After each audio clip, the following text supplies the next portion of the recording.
Karena kita persenjataannya masih tradisional. Masih tradisional. Kita mampu meladeni mereka sampai mereka kocar-kacir. Halo, selamat malam sahabat radiasi nuklir dimanapun kalian berada.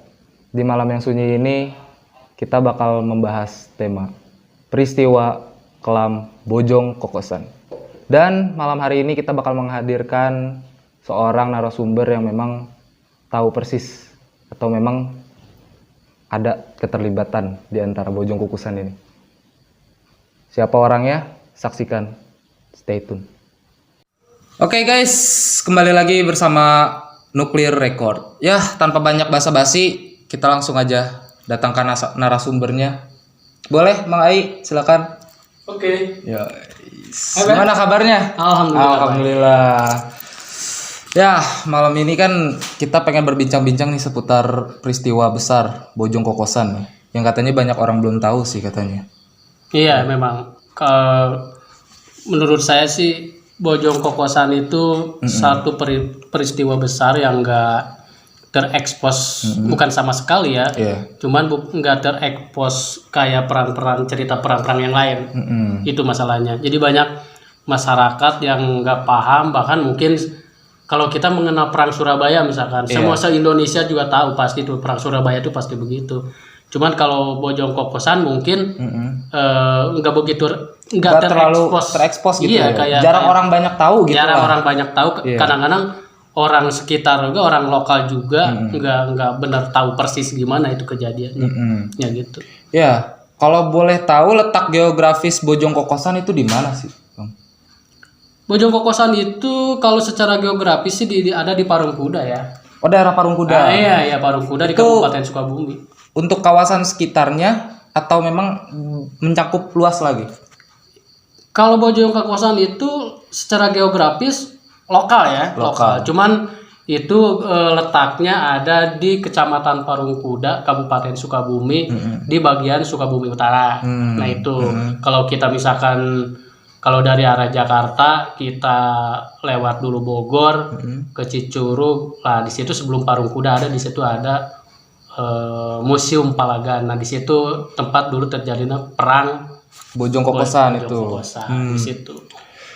Kondisi Medan saat itu gimana sih, Mang? Kalau kondisi Medan sih kalau menurut aneh waktu itu nggak terlalu ini ya mungkin nggak seperti kayak sekarang. Kalau sekarang kan kita udah lihat ya perkembangan pembangunan jalan juga udah gimana. Kalau dulu kan nggak mungkin begitu karena memang waktu kan perang Bojong Kokosan itu terjadi tahun 1945 sampai 1946 ya. Jadi otomatis pasti semua orang tahu lah 1945 itu pembangunan infrastruktur itu gimana gitu. Belum begitu benar-benar seperti sekarang gitu. Tapi cuman Bojong Kokosan itu salah satu lokasi yang memang strategis untuk dilewati. Baik pengiriman logistik mau ke Bandung ataupun sebaliknya dari Sukabumi ke Bogor. Oke, Kang. Saya mau nanya juga sih, apa tujuan tentara sekutu datang ke Sukabumi itu apa gitu? Dia apakah ada memang maksud lain kah kedatangan ke Sukabumi ini? Atau gimana gitu ya? Begini ya, kalau menurut gue sih gini ya, kita sesuatu itu gak mungkin gak ada maksud dan tujuannya. Biar hal sekecil apapun, maksud dan tujuan itu pasti ada. Cuman yang gue tahu pada waktu itu memang Bojong Kokosan itu yang dimulai itu waktu tentara sekutu antara Inggris, Gurkha sama Nika itu kan satu batalion. Mereka udah pasti punya tujuan tertentu ya. Kalau yang gue tahu sih ada tiga tujuan,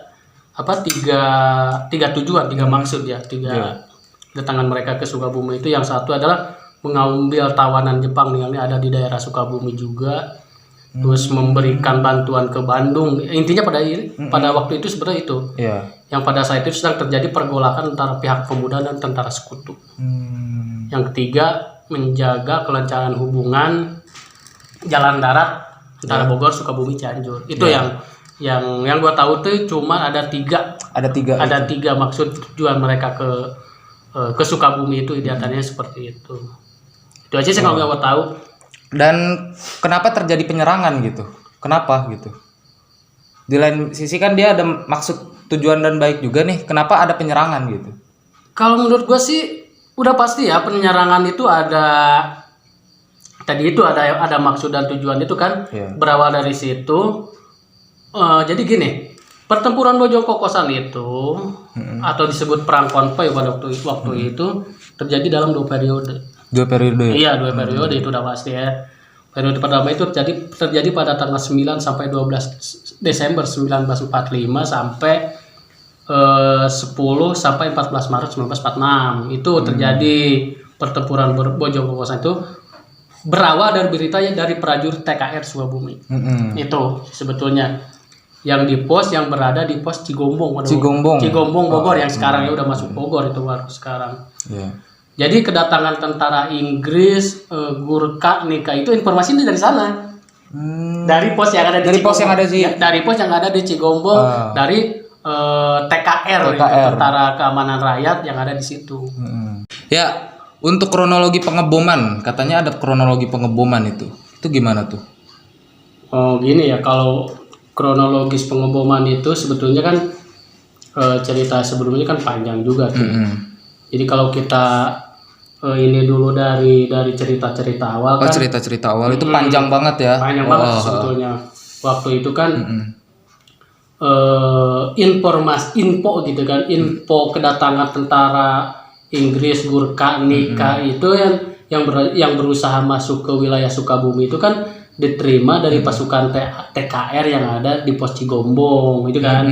Itu yang tadi. Iya, yang waktu itu pimpinannya di Kompi 3 itu Kapten Murad. Murad.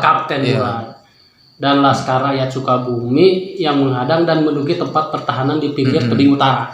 Itu. Iya, itu dia. Jadi peristiwa pengeboman itu memang karena adanya kedatangan konvoy itu. Konvoy itu ya. Benar gitu.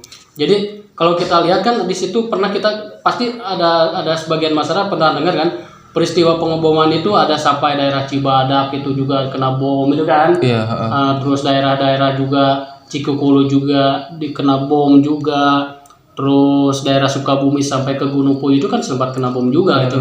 Bahkan menurut informasi orang-orang sekitar kan sempat ada bom yang tidak meledak 2 itu waktu itu. Oh gitu. Kalau nggak salah sekarang itu ada di sekitaran daerah yang mau jalan ke Pelabuhan Ratu, kalau nggak salah sekarang itu Kampung Bom kalau nggak salah. Bom. Bom. Sampai dinamain Kampung Bom sekarang, itu ya. Karena memang di situ katanya ada bom yang nggak meledak. Sampai sekarang? Sampai sekarang ada gitu katanya. Itu. Dan emang untuk panjang konvoy pasukan sekutu itu sampai berapa kilometer? Apa memang saking banyaknya gitu? Iya, jadi saking banyaknya itu sampai ada 1 kilo kalau nggak salah itu. Ya. Jadi gini ya. Peristiwa pengeboman itu yang terjadi karena memang gencatan senjata yang dirindukan oleh komandan tentara sekutu ternyata hanya berlangsung sehari. Oh, jadi sehari aja sebentar gitu. Sebentar itu pada tanggal 10 Desember 1945 waktu itu. Dan tentara sekutu kembali membombardir kecamatan Cibadak, ya kan? Dan pengeboman itu tercatat dalam majalah Belanda Fighting Cook. Nah, itu yang mesti tahu itu sebetulnya sudah sampai sana.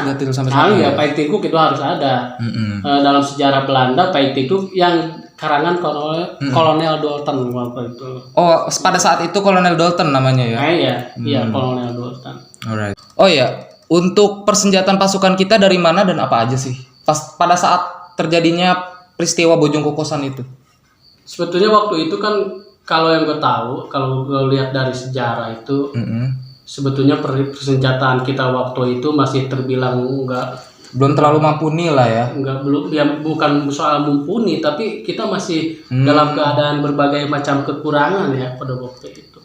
Cuman kita dapat persenjataan itu dari perebutan perang, bahkan senjata kita masih banyak yang terbilang tradisional.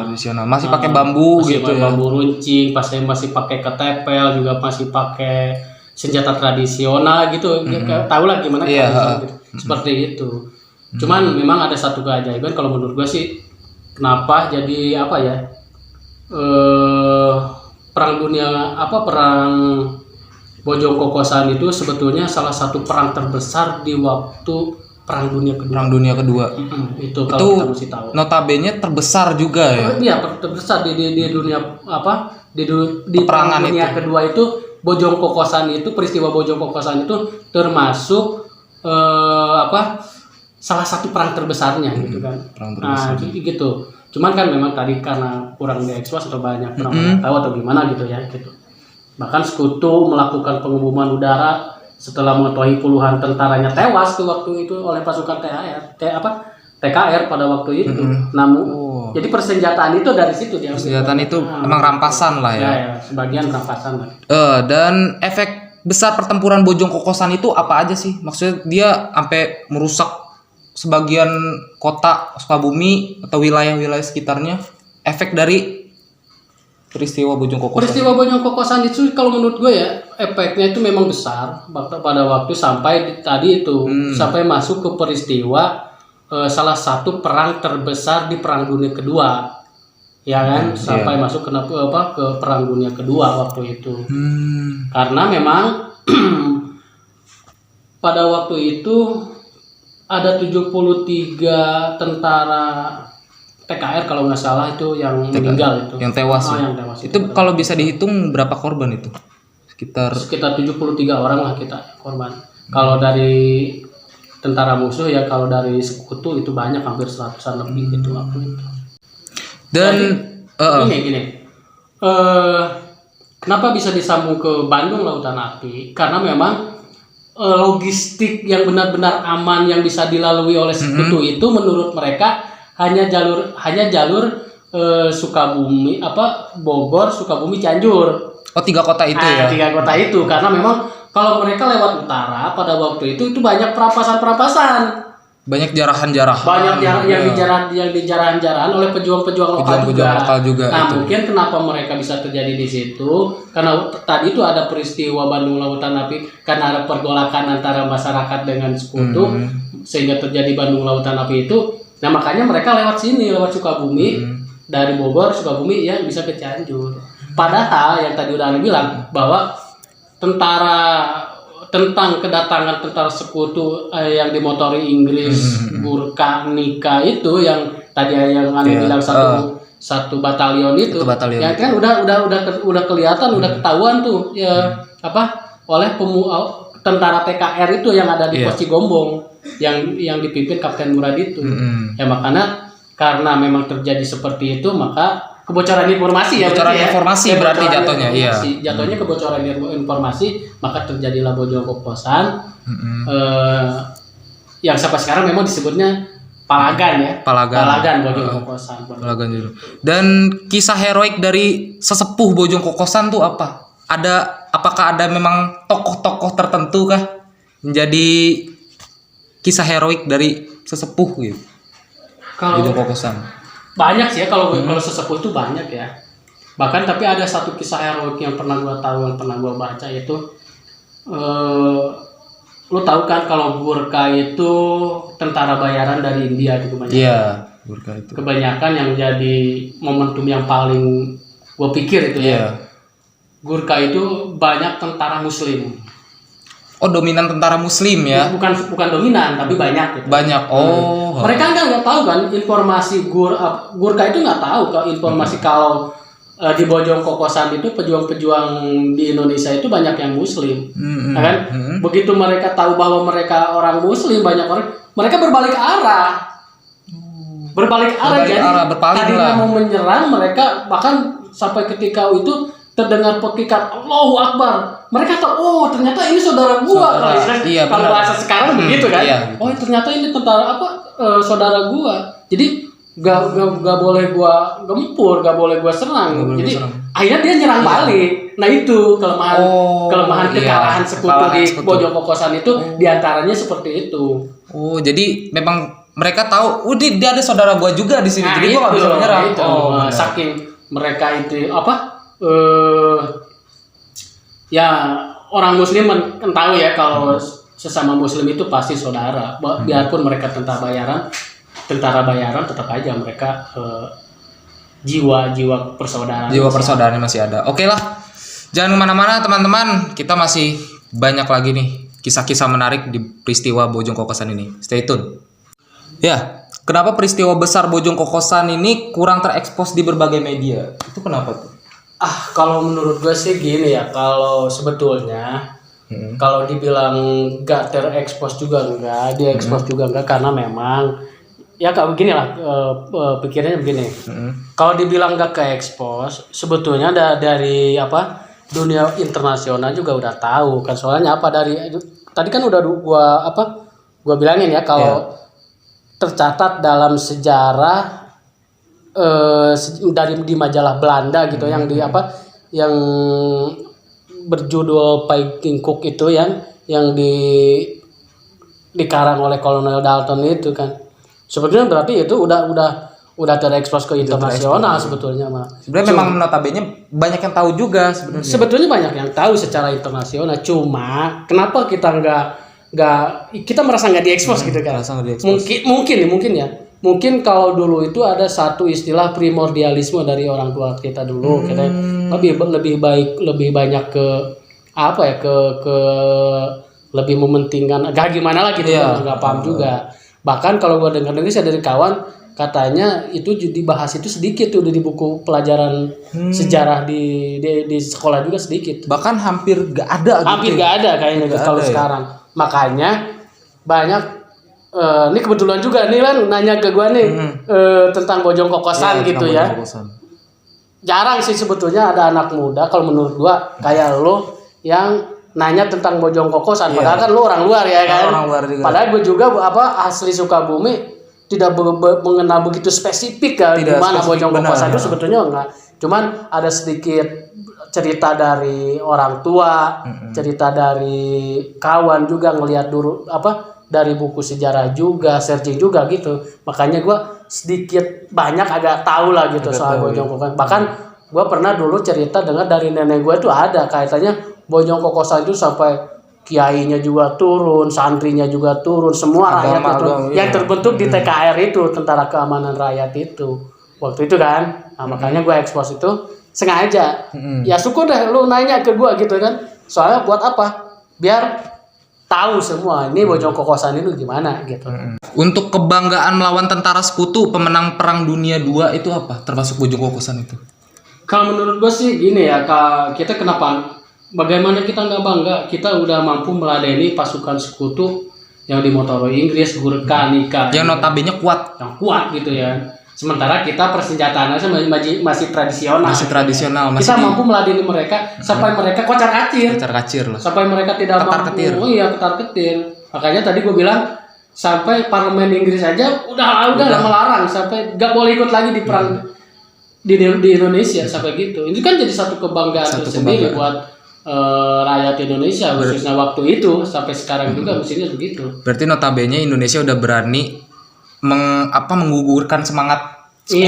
Iya, kalau itu gue istilahin ya kayak kita dari amuba melawan gajah ya. Waktu itu kita nggak punya apa-apa, yang kita lawan tentara pasukan yang sangat besar. Yang sangat besar itu dia, benar. Ya, untuk dampak lokasi pertempuran sampai sejauh mana sih Bojong Kokosan itu? Kalau menurut gue sih dampaknya kalau pertempuran itu pasti ada ya, apalagi pertempuran besar sekelas pertempuran Bojong Kokosan itu yang terbilang besar itu pasti dampaknya luas. Kan yang gue tahu juga waktu itu kan dampak pengeboman, dampak sampai jadi pengeboman pertempuran itu ya nggak jadi di Bojong Kokosan aja, sampai ke perbatasan Sukabumi Cianjur itu juga. Jadi dampaknya sampai meluas kemana-mana kalau menurut gue mah. Meluas ya sangat luas memang. Dampaknya itu seperti itu. Nah, untuk sampai terjadi ada rentetan sampai ke Bandung Lautan Api gitu kan, dampaknya kan seperti itu. Peristiwa Bojong Kokosan itu. Kalau menurut gue waktu itu. Jadi dia oke lah, mungkin di sini gue memang sudah agak sedikit memahami dan tahu nih tentang sejarah Bojong Kokosan. Sejujurnya gue belum pernah tahu nih tentang sejarah ini. begitu gue udah tahu, oh ternyata seperti ini, seperti ini, seperti ini. Iya. Dan mungkin bagi ente tugas kita apa untuk menghormati para pahlawan terutama sebagai musisi. Nah ini dia nih, kalau menurut gue sih gini ya, apalagi kita sekarang momen hari ulang tahun kemerdekaan Indonesia yang ke-76 ya. Iya. Kalau menurut gue kita sebagai musisi menghargai jasa-jasa mereka khususnya yang ada di Bojong Kokosan di peristiwa Palagan itu, kita mesti banyak berkarya. Itu soalnya kan gini, kalau sekarang kan kita nggak ada pertempuran secara langsung Iya, nggak secara ada. langsung. Sekarang kita bertempurnya apa ini nih? Lewat Otak kita sekarang otak kita. bertempur. Dengan apa? Dengan karya. karya. Makanya sebagai musisi yang benar-benar mau memajukan tentang Sukabumi khususnya, kita berkarya yang lebih baik. Itu kalau menurut gua. Iya. Berarti sekaligus itu udah satu penghargaan terhadap mereka karena kita sudah mengisi kemerdekaan itu dengan karya-karya Karya yang kita. Benar. Itu dia. mumpuni lah gitu seperti. Oke, sahabat-sahabat nuklir dimanapun kalian berada, mungkin di sesi kali ini sudah cukup ya pengetahuan-pengetahuan kita tentang Bojong Kokosan ini, dan mungkin next time kita bakal undang lagi narasumber yang bakal bikin wow, Lebih heboh lagi. Tetap stay tune, jangan lupa subscribe, like. Nuklir Radiasi.